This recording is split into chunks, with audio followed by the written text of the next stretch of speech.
بسم اللہ الرحمن الرحیم۔ السلام علیکم ناظرین، کہانی نگری یوٹیوب چینل میں آپ سب کو خوش آمدید۔ مجھے آج بھی یاد ہے وہ دن جب اماں ابا گھر سے گئے ہوئے تھے۔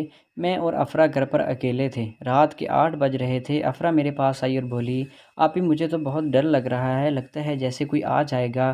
میں نے کہا افرا تم خواہ مخواہ ڈر رہی ہو، کوئی نہیں آئے گا۔ تبھی افرا نے مجھے کہا، آپی تم سو جاؤ، میں دوسرے کمرے میں جا رہی ہوں، مجھے تو بہت ڈر لگتا ہے۔ میں ڈرائنگ روم سے اٹھنا نہیں چاہتی تھی۔ افرا بیڈ روم کی طرف چلی گئی۔ میں ڈرائنگ روم میں بیٹھی ہی رہ گئی۔ تقریباً 5 منٹ ہی گزرے تھے کہ مجھے بیڈ روم سے کھٹ پٹ کی آواز آنے لگی۔ میں سمجھی کہ افرا ہی ہوگی۔ تبھی دروازے پر ہلکی سی دستک ہوئی تو میں نے فوراً جا کر دروازہ کھولا۔ سامنے امی ابو کھڑے تھے۔ اماں تو فوراً ہی ڈرائنگ روم کی طرف آ گئی تھی، جبکہ ابا کے ساتھ بہت سارے مہمان تھے۔ اب جو ہوا وہ بالکل بھی غیر متوقع تھا۔ ابا نے کہا کہ افرا کہاں ہے؟ میں اس کے لیے اس کی پسندیدہ دال ماش لایا ہوں۔ میں نے کہا افرا تو کمرے میں ہے، ابا اس سے ملنا بھی چاہتے تھے۔ فوراً ہی اندر کمرے میں گئے، پر آگے کا منظر دل ہلا دینے والا تھا۔ کمرے میں ایک لڑکا بھی تھا جو کہ بیڈ کے پیچھے چھپا ہوا تھا۔ ابا کی نظر فوراً ہی اس پر پڑ گئی کیونکہ وہ چھپنے کی کوشش کر رہا تھا۔ ابا تو افرا پر ٹوٹ پڑے، بولے کہ بیٹی یہ کیا ہے؟ تم نے مجھے سبھی کے سامنے شرمندہ کر دیا، تمہیں ذرا بھی غیرت نہیں آئی، تو نے ایک جوان لڑکے کو گھر میں گھسایا ہوا ہے۔ افرا رونے لگی اور میرے اوپر انگلی اٹھا کر بولی، ابا میں قسم کھا کر کہتی ہوں میں جھوٹ نہیں بول رہی، یہ لڑکا آپی نے بلایا تھا، آپی نے مجھے کہا تھا کہ ابا آئیں گے تو تم اسے پچھلے کمرے میں لے جاؤ۔ یہ سن کر ابا نے میری طرف گھورتے ہوئے دیکھا۔ میں نے ابا کی نظر میں پہلے ہی ایک ٹھیک لڑکی نہیں تھی۔ وہ ہر وقت مجھے تانے دیتے اور کوستے رہتے تھے، اور آج تو میرے اوپر میری بہن افرا نے ہی الزام لگا دیا تھا۔ میں ہکا بکا افرا کو دیکھ رہی تھی۔ ابا نے کہا، بس ٹھیک ہے، اب میں تمہارا علاج کرتا ہوں۔ وہ لڑکا بالکل بھی خاص نہیں تھا، پڑھا لکھا ہوا تو معلوم ہی نہیں ہوتا تھا۔ اس کی شخصیت بھی عجیب سی تھی، اسے دیکھ کر لگتا تھا جیسے وہ کسی بہت ہی گھٹیا خاندان سے تعلق رکھتا ہو۔ ابا پہلے ہی مجھے کچھ اچھا نہیں سمجھتے تھے۔ ابا نے کہا، اگر تمہاری پسند یہی ہے تو اس لڑکے کے ساتھ تمہارا نکاح کر دیتا ہوں۔ تبھی افرا کا رنگ بدلنے لگا۔ افرا بولی، ابا ایسا نہیں کریں، یہ لڑکا کسی قابل نہیں ہے۔ وہ لڑکا بھی خاموش تماشائی بنا تھا، اسے بھی اپنی جان پیاری تھی۔ افرا کی مخالفت کر کے وہ ابا کا غصہ نہیں دیکھنا چاہتا تھا۔ وہ چپ چاپ کھڑا تھا۔ جب ابا نے کہا کہ نہیں افرا، تم اپنی بہن کو یہ سب بھگتنے دو، اس نے غلطی کی ہے تو سزا بھی اسے ہی دوں گا۔ آج اس لڑکے کا نکاح افرا سے ہو کر رہے گا۔ ابا کی بات سن کر افرا بھی پانی کی مچھلی کی طرح تڑپنے لگی، مگر پھر اس نے ہمت نہیں کی کیونکہ ابا کے سامنے جو نمبر بنانے تھے، اس کی محبت اتنی مضبوط نہیں تھی شاید کہ وہ ابا کے سامنے سچ بول سکے۔ یوں وہ لڑکا جو افرا کے لیے آیا تھا، اس کے ساتھ مولوی صاحب کو بلا کر میرا نکاح پڑھا دیا گیا۔ آنکھوں سے آنسو نکل رہے تھے۔ میں اپنی بے گناہی کا ثبوت دیتی بھی تو کسے دیتی؟ میرا دل بری طرح کانپ رہا تھا، جبکہ میری بہن مجھے الگ تانے دے رہی تھی۔ خیر سے میرا نکاح اس لڑکے کے ساتھ ہو گیا جس کا نام ساجد تھا۔ ابا نے مجھے کہا، اب تم اس کے ساتھ اس کے گھر چلی جاؤ اور آئندہ ہمیں اپنی شکل مت دکھانا۔ پر افرا بھی میرے ساتھ ساتھ تھی۔ مجھ سے کہنے لگی کہ آپی تمہیں خدا کا واسطہ تم گھر پر ہی رہ جاؤ، مجھے اور ساجد کو یہاں سے جانے دو۔ میں اس جہنم سے کیسے رہوں گی ساجد کے بغیر؟ یہ گھر مجھے جہنم لگتا ہے۔ میں نے کہا، تمہیں پہلے سوچنا چاہیے تھا، تم نے مجھ پر الزام دھرا، کیا سوچ کر دھرا؟ اب تو میرا تمہارے اس عاشق کے ساتھ نکاح بھی ہو گیا ہے، اب میں یہاں سے چلی جاؤں گی، تمہیں ساری زندگی معاف نہیں کروں گی۔ افرا نے میرے پاؤں پکڑ لیے اور بولی، آپی تم کیا چاہتی ہو کہ میں خودکشی کر لوں؟ میں گولی کھا کر اس دنیا سے ہمیشہ کے لیے رخصت ہو جاؤں؟ میں جانتی تھی کہ افرا ایسی ہی جذباتی ہے، ایک دو بار پہلے بھی وہ ایسی کوششیں کر چکی تھی۔ میں نے افرا سے لاکھ کہا کہ تم ابا کے سامنے اس سے اپنی محبت کا اظہار کر دو تاکہ وہ اس کا نکاح میری بجائے تمہارے ساتھ پڑھا دیتے، پر تم نے تو ایک اچھا بیٹی بننے والا حلیہ تو نہیں بگاڑنا تھا نا؟ تم نے تو ابا کو یہ بھی کہنا تھا کہ تم ابا کی شریف بیٹی ہو، تو اب بھگتو۔ افرا یہ سن کر رونے لگی، بولی کہ میں ٹرین کے نیچے آ کر جان دے دوں گی۔ اب تم ایسا کرو کہ تم گھر سے نکل جاؤ، میں ساجد کے ساتھ بھاگ جاؤں گی۔ ابا تو تمہیں ویسے بھی دیکھنا نہیں چاہتے، اور بھی الزام تم پر ہی آئیں گے۔ اچھا ہے کہ تم یہاں سے چلی جاؤ۔ میں نے کہا، میں کیوں جاؤں؟ قصور تمہارا ہے تو تم ہی جاؤ گی، بس پھر کیا؟ رات کی اس پہر مجھ سے اور کچھ بھی ہو نہ سکا۔ افرا نے ساجد کو اشارہ کیا کہ یہ دونوں یہ گھر سے بھاگ جائیں گے۔ ایک لمحے کو میرے دل چاہا کہ میں ماں باپ کے گھر ہی رہ جاؤں، پر مجھ میں اتنی ہمت نہیں تھی۔ میں پاس ہی موجودہ ہمارے گھر کے قریب ایک بڑے سے بنگلے کے دروازے پر پہنچ گئی، جس کا نام عثمان منزل تھا۔ عثمان منزل کا دروازہ اکثر ہی کھلا رہتا تھا، کیونکہ ان لوگوں کے رشتہ دار بہت سارے تھے اور نوکر بھی بے حساب سے تقریباً 10 کوارٹر تو نوکروں کے لیے ہی بھرے ہوئے تھے۔ تقریباً 1 کنال پر بنے اس بنگلے کو صاف کرنے کے لیے بھی اتنے ہی ملازم کی ضرورت تھی۔ بنگلہ بڑا خوبصورت تھا، خوابیدہ سا تھا۔ تبھی میں اس کے کمرے میں داخل ہوئی، جو کہ سامنے ہی بنا ہوا تھا۔ یہ شاید کسی سرونٹ کوارٹر کا کمرہ تھا۔ میں نے اندر ایک لڑکی بیٹھی ہوئی دیکھی، جبکہ اس کے ساتھ ایک اڑیل سا آدمی تھا۔ انہوں نے مجھے چونک کر دیکھا اور بولے، آپ کون ہو؟ میں نے کہا، خدا کے لیے میری مدد کرو، میں ایک ایسے گھر سے آئی ہوں جہاں پر میرے ماں باپ اب میری شکل بھی دیکھنا نہیں چاہتے۔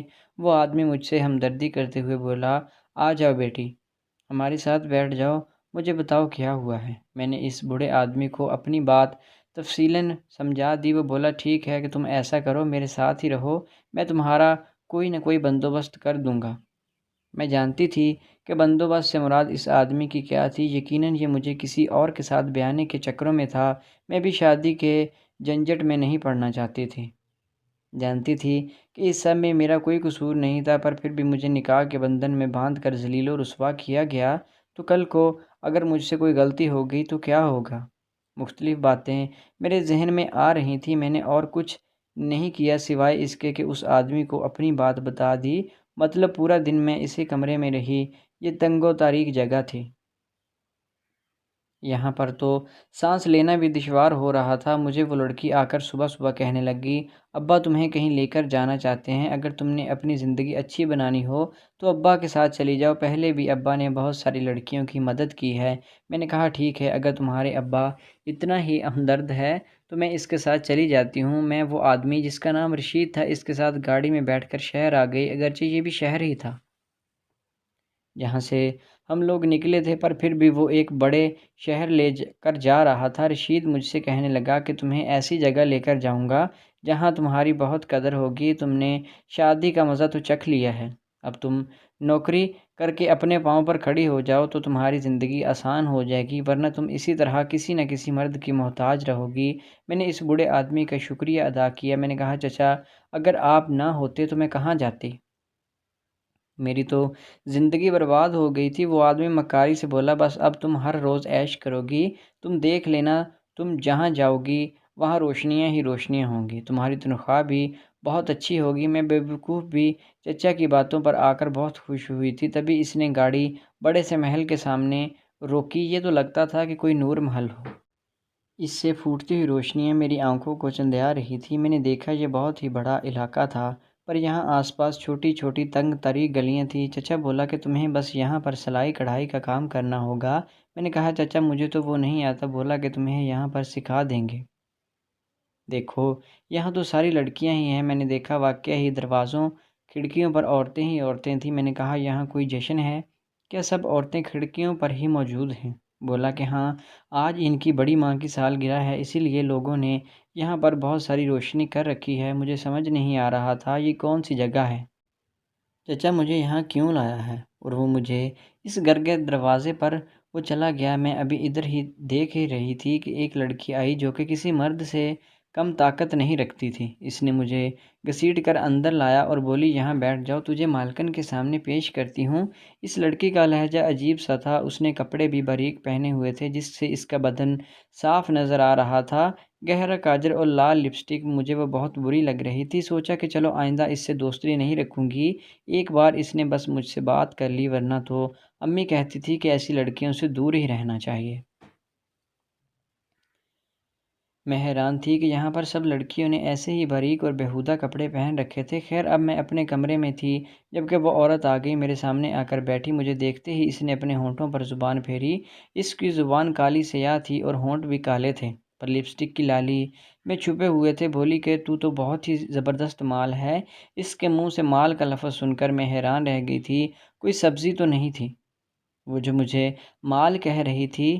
میں نے کہا کہ کیا مطلب؟ بولی کہ زیادہ بھولی نہ بن، یہاں تو اپنی مرضی سے آئی ہے، میں نے آج تک کسی لڑکی کو اپنی مرضی سے آتے نہیں دیکھا، پر تو یہاں خود نوکری کرنے آئی ہے، اب تو تجھے یہاں کی نوکری کرنا ہی پڑے گی۔ میں نے کہا کس قسم کی نوکری؟ بولی کہ اچھا زیادہ ڈرامے کر رہی ہے، تجھے سمجھ آ جائے گی جب تیری نوکری شروع ہوگی۔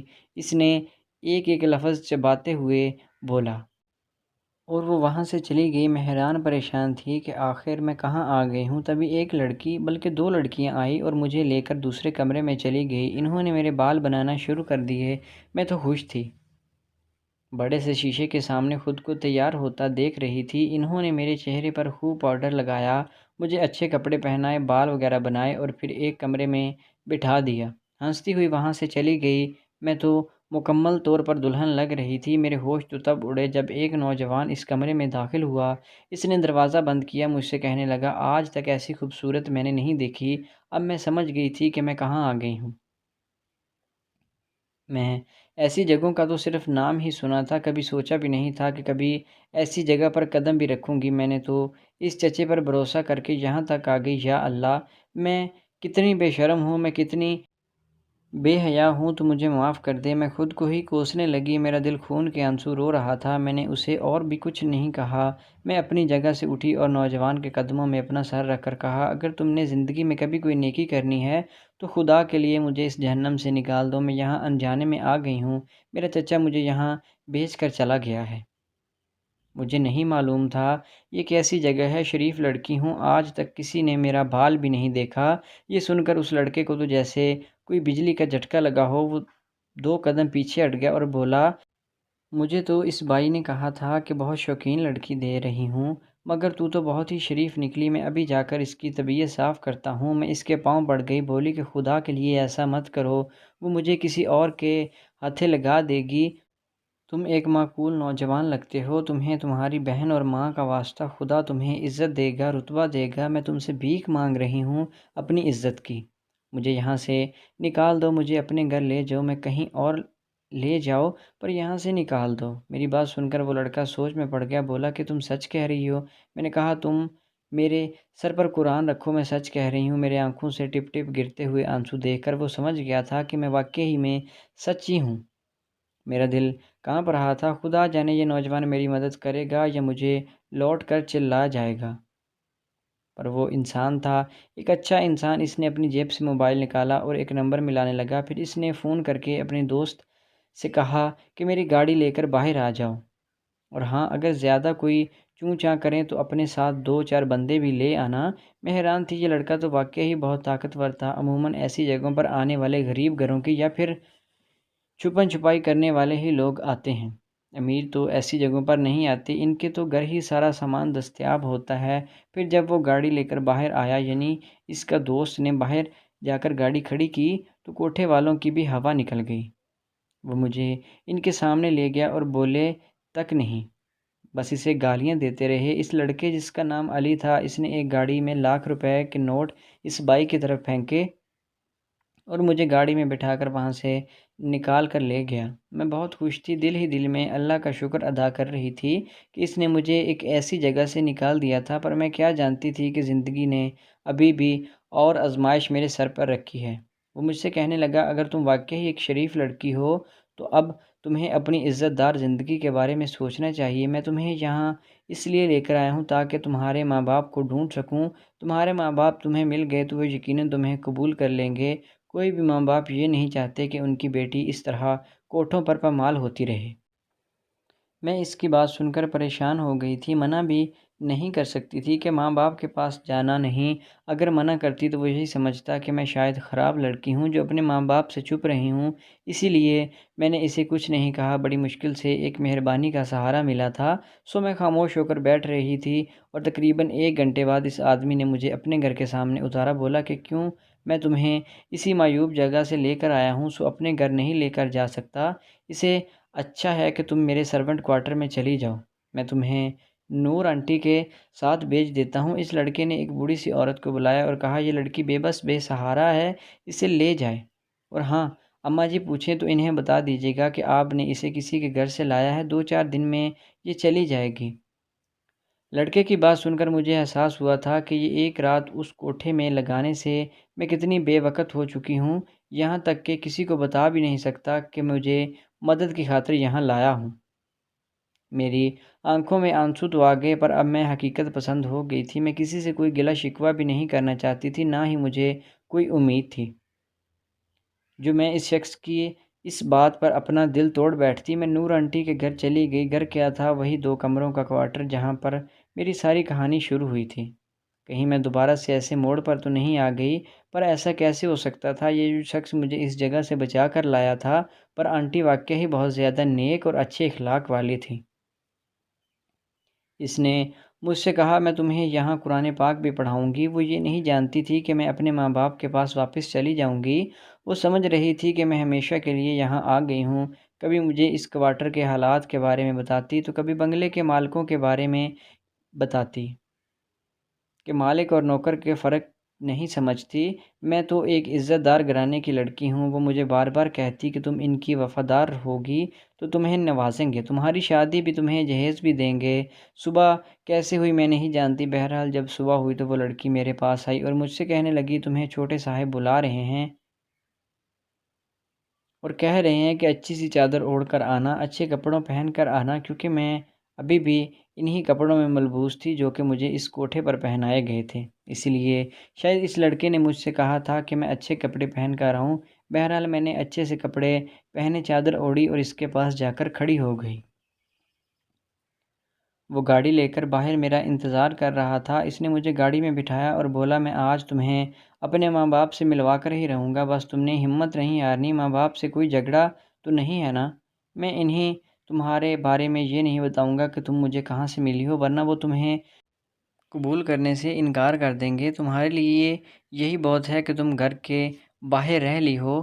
لڑکی ایک رات جو بھی گھر سے باہر رہ جائے تو اس کے لیے مسئلہ پیدا ہو جاتا ہے، وہ کسی کام کی نہیں رہتی۔ میں حیران تھی کہ اس چھوٹے سے لڑکے کو زندگی کی کتنی حقیقتیں معلوم تھیں۔ کاش مجھے بھی یہ سب کچھ پتہ ہوتا تو میں اپنے گھر سے باہر ہی نہ نکلتی، اپنی بہن کی باتوں میں نہ آتی۔ بہرحال وہ لڑکا مجھے اپنے ماں باپ کے پاس پہنچانے میں کامیاب ہو گیا۔ اس نے مسجدوں میں اعلان کروائے، ہر ایک شخص سے بات کی، یہاں تک کہ مجھے میرے ماں باپ کے گھر تک پہنچا دیا۔ دروازہ کھلا اور جب اماں نے مجھے دیکھا تو میری توقع کے خلاف منہ پھیرنے کی بجائے انہوں نے مجھے گلے لگا لیا، گلے لگا کر رونے لگی اور بولی بیٹی تم کہاں چلی گئی تھی؟ میں تمہیں یاد کر کر کے روتی تھی۔ تمہارے جانے کے بعد افرا بھی چلی گئی۔ افرا نے اپنے پیچھے ایک خط چھوڑا، اصل قصور تو اس کا تھا۔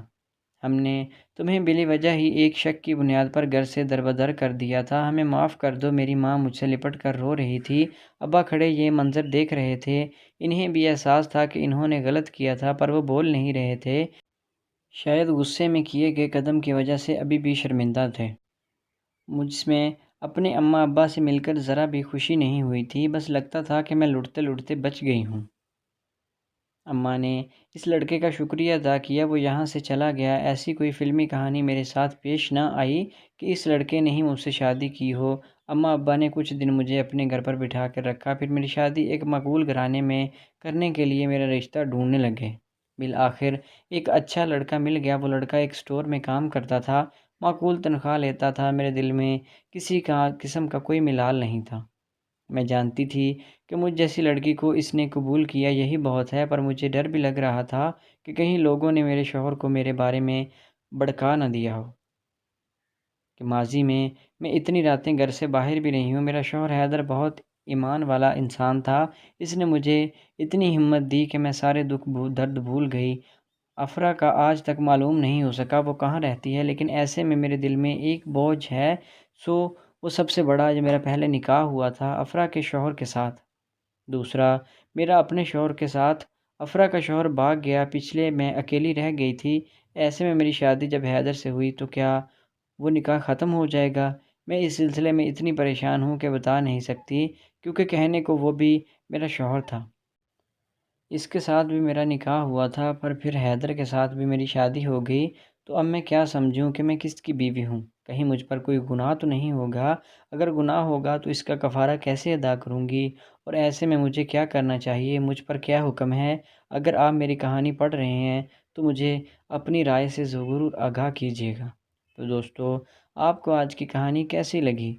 امید ہے کہ ویڈیو اچھی لگی ہوگی۔ اگر ویڈیو پسند آئی تو ویڈیو کو لائک اور شیئر کریں۔ اگر چینل ابھی تک سبسکرائب نہیں کیا تو چینل کو سبسکرائب کر لیں۔ ملتے ہیں نیکسٹ ویڈیو میں، تب تک کے لیے اللہ حافظ۔